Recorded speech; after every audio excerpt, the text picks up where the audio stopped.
Alright guys, we need to talk about the Sony PlayStation Store closure for the PS3, the Vita, and the Sony PSP. There was a news article that was reported by The Gamer last week about the closure of the PlayStation Store for those particular systems, but I did want to make sure that there was official confirmation from Sony before I made a video on this, because I just wanted to make sure that the information was correct, the dates surrounding it were correct, and it does appear as though everything that The Gamer magazine had reported is 100% accurate. So for those people that are not aware, there is a update to the Sony PlayStation in that the PlayStation 3, the PlayStation Vita, and the PSP PlayStation stores are going to close. And according to their website, it says here, we are closing the PlayStation Store on PlayStation 3 consoles on the 2nd of July, 2021, on the PlayStation Vita devices on the 27th of August, 2021.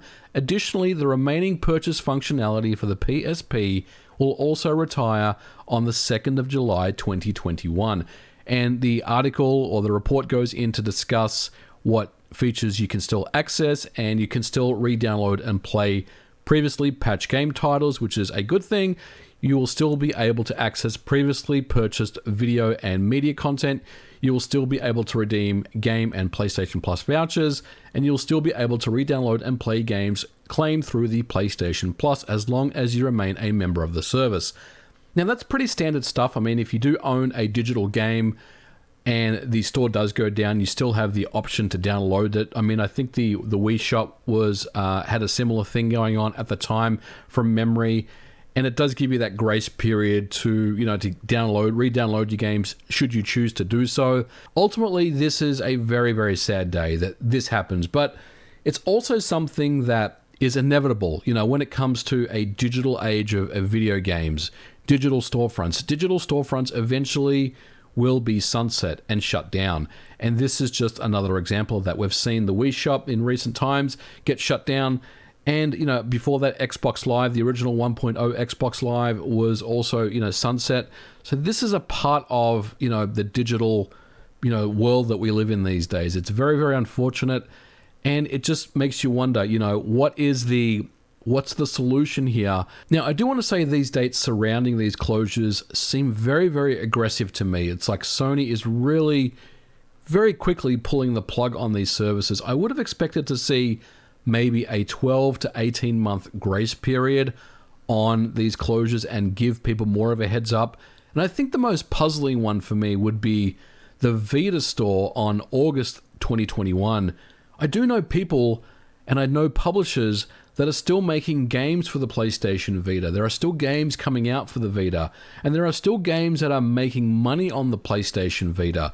And even though you can't buy physical cartridges anymore, physical games for the Vita anymore, there is still a community out there that are making games for the Vita. Now, albeit it's a fraction of what you would expect on something like the Nintendo Switch, but there is still a there is still a storefront. There are still people actively purchasing games, as well as backward compatible games for the PSP on the Vita store. So that one is a little puzzling to me. And I guess in another way, Sony is really telling PS Vita developers that, look, you've got up until August, because after August, we will no longer be able to, sell your game on our storefront, because our storefront's going to completely disappear. So that is a big, big shame. And anyone that's out there that is making games for the Vita, I know people still are making games for the Vita. I want to know how you feel about this. Was this something that you had a heads up on, that you knew was coming, or is this a bit of a surprise? Because it just feels like to me that the timing around this is very, very aggressive, and it just seems like Sony just wants to kind of wash their hands with all this. But having said that, just because those stores are going down, those stores are being closed, doesn't mean that you won't be able to play those games anymore.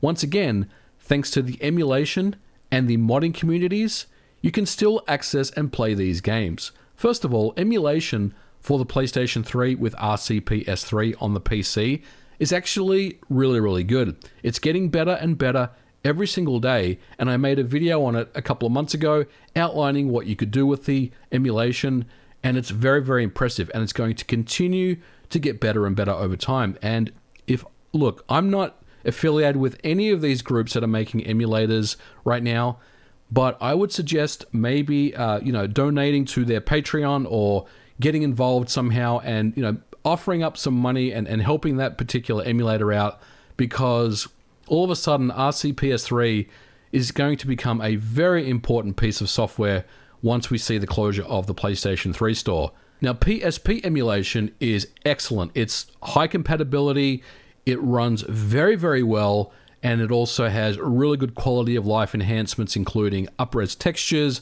save states, kind of the normal things that you come to expect. Now, the only system that doesn't have the best emulation is PlayStation Vita. Now, I also quickly want to summarize modding those systems, because modding a PSP is very, very trivial to do in 2021. Modding a PlayStation Vita is very trivial to do in 2021, and there are some amazing things you can do with the Vita. And in fact, I did end up getting a new OLED PlayStation Vita that we're going to be modding, and I'm going to show you some really cool things you can do, and we're going to be giving away on the channel in a future episode coming up in the next few weeks. So if you want to take a look at the world of homebrew and modding on the PlayStation Vita, keep watching this channel, because I've got a really cool video coming up for that. And modding a PlayStation 3 is a little trickier, but it's certainly possible to do. And of course, once you have modded your particular system, then you have the ability to install unsigned packages and play the games that were ultimately removed for those particular storefronts. Which means that there's really nothing lost from all this, other than Sony's reputation. And that's really the real sad part about this whole story. That is, Sony never really came to the table with a backward compatible solution for the PlayStation 5 other than PS4 games, which is great, and I do love PS4 backward compatibility, but it's just not really enough, is it? I mean, we do expect to see more. Sony has that vast, amazing library, their legacy of games, and some of it is just going to be forgotten. And I think, the message to me is very clear that Sony would rather remake games and bring them forward versus build emulation around, older systems and try to bring those forward. Now, there's been so much talk about patents being signed, about PS3 coming and PS2 and PS1, but, for me, I don't see really any desire from Sony, from Jim Ryan, that's actually true. I don't see any of that being a part of their roadmap, at least, for the next 2 years. For me, it seems like the only thing that they're focused on is the PlayStation 5. And look, I'm not suggesting that is the wrong move to make, but it does really leave a sour taste in your mouth if you're a fan of these older systems, and slowly these closures start to happen over time, and their legacy is just slowly starting to be, forgotten over the years. And I do hope that we will see something from Sony that does redeem, what they're doing here, and maybe ultimately offering these games in some type of collection in the future. But that certainly does remain to be seen, and that is my speculation. So let me know what you guys think about the PS3, the Vita, and the PSP store closures coming up later on in the summer. I definitely want to hear what you guys have to say. It's a pretty sad day, not going to lie about it, but thank God for emulation and homebrew and the modding community, because we're keeping those things alive. There's always going to be a way to play these games, should you choose to do so going forward. And I think ultimately that's really going to be something that a lot of people really need to think about if they want to, play these old games going forward. But that's all for this episode, guys. Thank you so much for watching. If you liked it, don't forget to leave me a thumbs up, and I'll catch you guys in the next video. Bye for now.